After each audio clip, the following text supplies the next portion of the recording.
नमस्कार दोस्तों, स्वागत है आपके अपने यूट्यूब चैनल पर।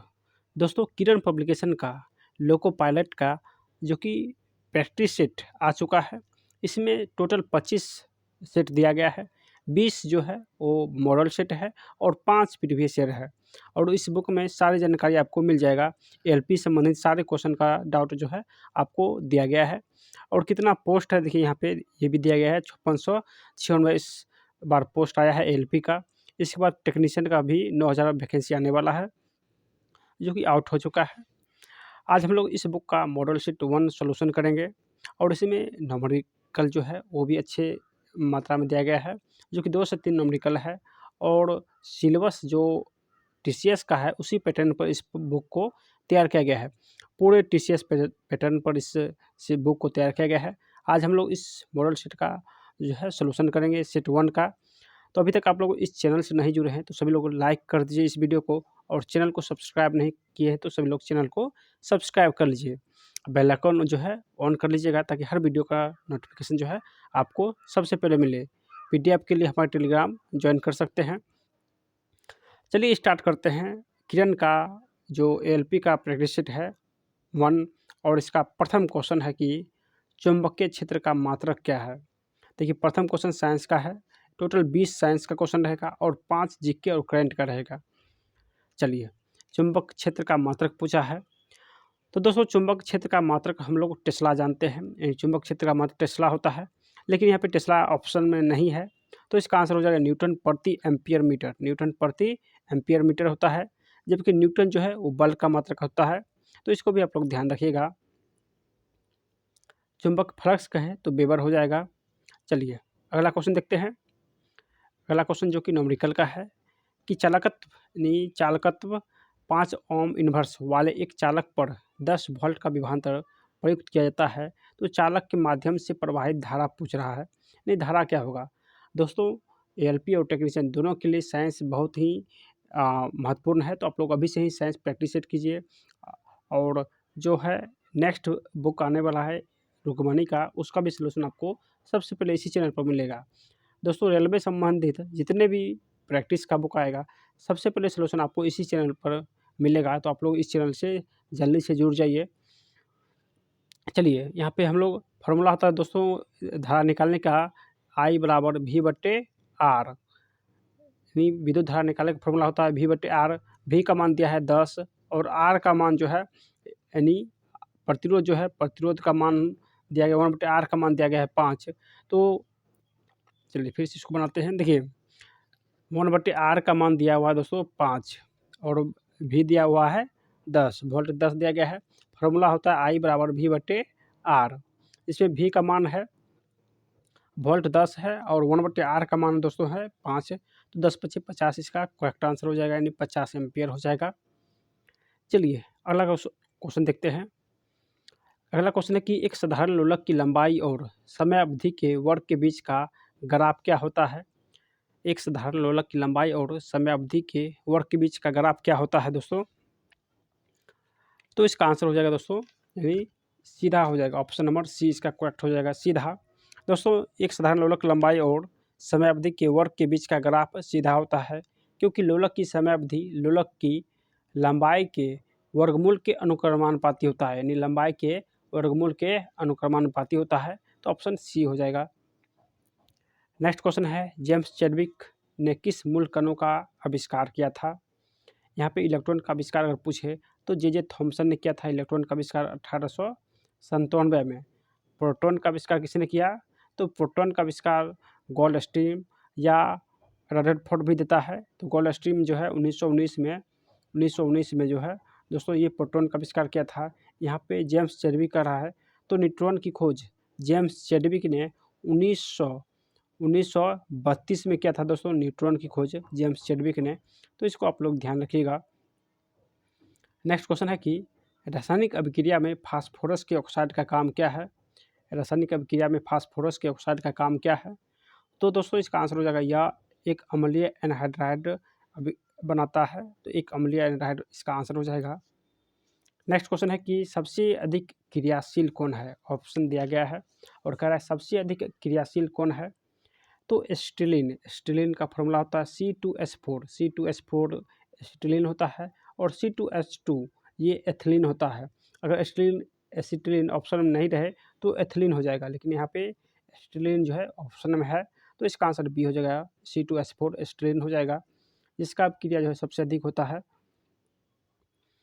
नेक्स्ट है कि जब Na2 × Fe के ताज़ा तैयार किए गए विलयन को सोडियम के साथ जिसमें सल्फर सम्मिलित है मिलाया गया, तो विलयन का रंग क्या होगा? यानी सोडियम के साथ सल्फर मिलाते हैं तो विलयन का रंग कैसा होगा? तो विलयन का रंग दोस्तों गहरा बैंगनी हो जाएगा, ऑप्शन ए हो जाएगा। नेक्स्ट क्वेश्चन है कि लेक्लांस सेल में मैग्नीशियम ऑक्साइड के साथ कार्बन पुनः मिला दिया जाए तो क्या बनेगा? यानी मैग्नीशियम ऑक्साइड के साथ कार्बन मिलाने पर क्या बनेगा? तो मैग्नीशियम ऑक्साइड को सुचालक बना देगा, ऑप्शन सी हो जाएगा, मैग्नीशियम ऑक्साइड को सुचालक बना देगा। नेक्स्ट है कि अस्थायी कठोरता दूर करने के लिए प्रयुक्त यौगिक कौन सा है? दोस्तों सोडियम कार्बोनेट यानी Na2CO3 सोडियम कार्बोनेट का जो कि व्यवहारिक नाम है, और ये जो है अस्थायी कठोरता को दूर करता है, जिससे फैक्ट्री में भी इसका प्रयोग करते हैं, कपड़ों में धब्बे को हटाने के लिए भी इसका प्रयोग करते हैं, साबुन में भी सोडियम कार्बोनेट का प्रयोग करते हैं, यानी बहुत सारी जगह सोडियम कार्बोनेट का प्रयोग किया जाता है, और अस्थायी कठोरता को दूर करने के लिए भी सोडियम कार्बोनेट का प्रयोग करते हैं, तो ऑप्शन इसका बी करेक्ट हो जाएगा। नेक्स्ट है कि सीजियम प्रणाली में पारे का घनत्व जो है 13.6 ग्राम प्रति सेंटीमीटर क्यूब दिया गया है, तो एसआई प्रणाली में इसका आंसर क्या हो जाएगा? दोस्तों यहाँ पे सीजियम से हम लोग को एसआई प्रणाली में लाना है, तो इसका आंसर हो जाएगा दोस्तों, इसमें हम लोग यानी चलिए यहाँ पे 13.6 गुने 10 पावर 13.6 गुने यानी 13.6 गुने ग्राम सेंटीमीटर क्यू है, तो इसको हम लोग सेंटीमीटर से दोस्तों हम लोग मीटर में बदलने के लिए 100 से गुना करेंगे, भाग देंगे, तो क्यू है तो 3 बार 100 से गुना करेंगे, भाग देंगे, तो दोस्तों ये मीटर में बदल जाएगा, तो इसका जो करेक्ट आंसर हो जाएगा ऑप्शन नंबर बी हो जाएगा, यानी 13.6 गुणे 10⁻³ kg प्रति मीटर क्यू इसका करेक्ट आंसर हो जाएगा।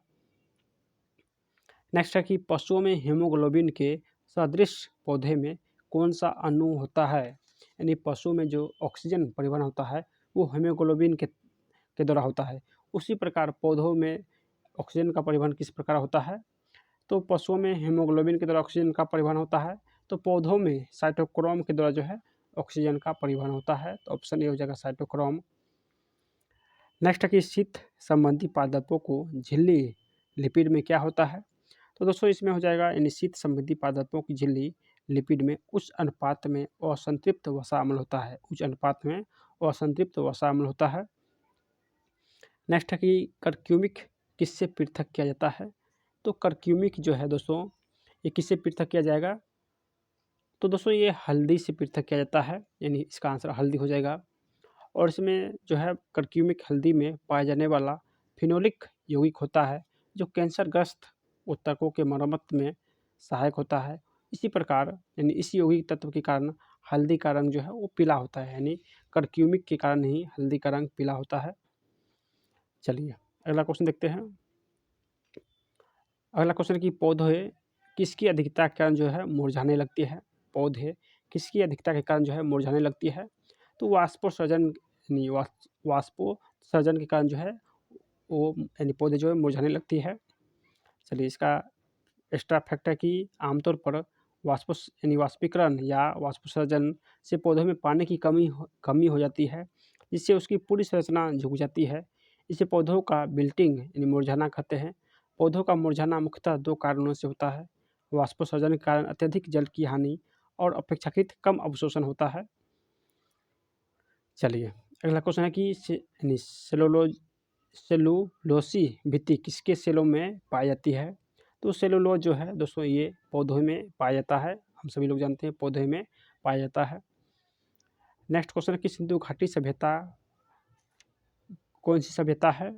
तो सिंधु घाटी जो सभ्यता है दोस्तों हम सभी लोग जानते हैं ये कांस्ययुगीन सभ्यता है, और ये कहाँ निवास करते थे? तो ये पंजाब, अफगानिस्तान, पाकिस्तान में निवास करते थे। प्राचीन मिस्र यानी मेसोपोटामिया के साथ इसका पुराना रिश्ता है। चलिए अगला क्वेश्चन है कि भारतीय संघ में संविधान का कार्यकारी प्रमुख कौन होता है? भारतीय संघ में संविधान का जो कार्यकारी प्रमुख होता है वो कौन होता है? तो हम सभी लोग जानते हैं दोस्तों, राष्ट्रपति होता है। ऑप्शन ए इसका सही आंसर हो जाएगा। चलिए, स्टार फैक्ट है कि संघ के कार्यकारी के संवैधानिक प्रमुख राष्ट्रपति है।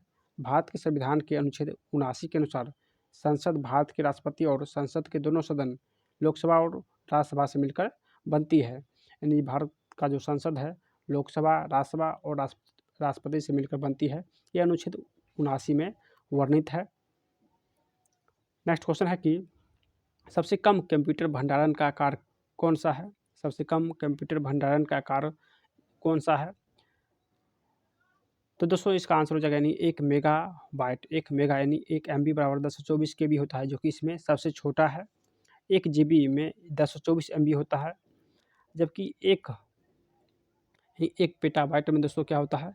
तो 1 पेटाबाइट में 1024 TB होता है और 1 TB में 1024 GB होता है। चलिए यहाँ पे 1 KB में 1024 बाइट होता है, हम सभी लोग जानते हैं। 1 MB में 1024 KB होता है, जबकि 1 GB जो हम लोग नेट यूज करते हैं 1024 MB उसमें रहता है। 1 TB में 1024 GB होता है, जबकि 1 PB में 1024 TB होता है। तो इसमें सबसे छोटा जो है वो मेगाबाइट हो जाएगा, यानी कि किलोबाइट हो जाएगा। उसका किलोबाइट नहीं है तो मेगाबाइट जो है सबसे छोटा ऑप्शन में हो जाएगा। नेक्स्ट क्वेश्चन है कि 1000 किलोग्राम द्रव्यमान की एक जीप 20 मीटर त्रिज्या वाले वृत्ताकार पथ पर चलती है। यदि जीप और सड़क के बीच घर्षण गुणांक यानी म्यू का मान दिया गया है 0.64 है, तो अधिकतम वेग जिसमें जीप बिना फिसल चल सकती है। तो मास दिया गया है दोस्तों कितना? तो 1000 और त्रिज्या जो है दिया गया है 20 और म्यू का मान घर्षण गुणांक दिया है 0.64 करा वेग। तो वेग बराबर होता है दोस्तों √अंडर म्यू जी आर, यानी गुरुत्वाकर्षण होता है। जी का मान 10 लेंगे तो म्यू का मान हो जाएगा दोस्तों कितना? 0.64। जी 10 हो जाएगा और त्रिज्या कितना है? तो 20 है। सबको गुना करने पर दोस्तों आएगा 128। तो 128 तो वर्गमूल इसका निकालेंगे तो 11 होता है, तो 11 पॉइंट लगभग आएगा। तो इसका आंसर यानी बी हो जाएगा, 11.3 मीटर प्रति सेकेंड हो जाएगा। नेक्स्ट है कि डीएनए का पूर्ण जल अपघटन उत्पन्न करता है। तो डीएनए का पूर्ण जो जल अपघटन उत्पन्न करता है वो D2 डीऑक्सीराइबोज फास्फोरिक अम्ल और एडिनिन उत्पन्न करता है। ऑप्शन बी हो जाएगा। नेक्स्ट है कि किस स्वतंत्रता सेनानी का मूल नाम मणिकर्णिका था? तो मणिकर्णिका जो है दोस्तों ये किसका नाम था? तो हम सभी लोग जानते हैं रानी लक्ष्मीबाई का बचपन का नाम मणिकर्णिका था। ऑप्शन डी हो जाएगा। जबकि रानी लक्ष्मीबाई का जो जन्म हुआ था 1828 ईस्वी में हुआ था और इसका बचपन का नाम मणिकर्णिका था, परंतु प्यार से उन्हें मन्नू कहा जाता था। 1842 में उसका विवाह झांसी के मराठा शासक राजा गंगाधर राव नेवालकर के साथ हुआ था। वह झांसी की रानी बनी। विवाह के बाद उसका नाम लक्ष्मीबाई रखा गया। चलिए, अगला क्वेश्चन है कि केंद्रीय रिजर्व बल यानी सीआरपीएफ की पहली महिला महानिदेशक कौन बनी है? तो सीआरपीएफ की पहली महिला महानिदेशक जो बनी है वो नीना सिंह बनी है। नीना सिंह, आइए नीना सिंह के बारे में जानते हैं। तो नीना सिंह जो है दोस्तों ये राजस्थान के कैडेट से 1989 बैच की IPS अधिकारी है और CISF में स्पेशल DG की पद पर भी कार्य की है। नीना सिंह CISF की प्रमुख बनने वाली पहली महिला भी है और उन्होंने 2013 और 18 में CBI के संयुक्त निदेशक के रूप में भी कार्य की है। चलिए, अगला क्वेश्चन देखते हैं कि यह माना जाता है कि डैश झील क्रिटेशस युग में ढक्कन असितासम चट्टानों पर उल्का पिंड के प्रभाव के कारण जो है विकसित हुआ है। यानी कौन सा झील है जो उल्का पिंड के द्वारा विकसित हुआ है? जो कि दोस्तों ये ढक्कन पठार कहाँ है? तो ये महाराष्ट्र में है और महाराष्ट्र में लोनार झील जो है ये उल्काओं के द्वारा निर्मित हुआ है। तो ऑप्शन ए हो जाएगा लोनार झील, जो कि उल्का के द्वारा बना गया झील है। नेक्स्ट है कि किस देश ने फाइनल में UAE को हराकर अंडर 19 एशिया कप जीता है? तो UAE को हराकर अंडर 19 एशिया कप किस देश ने जीता है? तो इसका आंसर हो जाएगा बांग्लादेश, ऑप्शन बी डी हो जाएगा बांग्लादेश। दोस्तों इसी में हम लोग 25 GK/GS यानी 20 साइंस और 5 GK/GS करंट अफेयर सोल्यूशन किए हैं। आपको ये वीडियो कैसा लगा आप लोग कमेंट के माध्यम से ज़रूर बताइएगा। और नेक्स्ट सेट आपको जल्द ही मिलने वाला है। और इस बुक का अगर PDF आपको चाहिए तो हमारा टेलीग्राम ज्वाइन कर लीजिएगा। नहीं तो सभी लोग चैनल को सब्सक्राइब जो है ज़रूर कर लीजिएगा। और टेलीग्राम ज्वाइन जो है करके आपको इसका PDF जो है प्राप्त कर सकते हैं। दोस्तों मिलते हैं नेक्स्ट वीडियो में, तब तक बाय।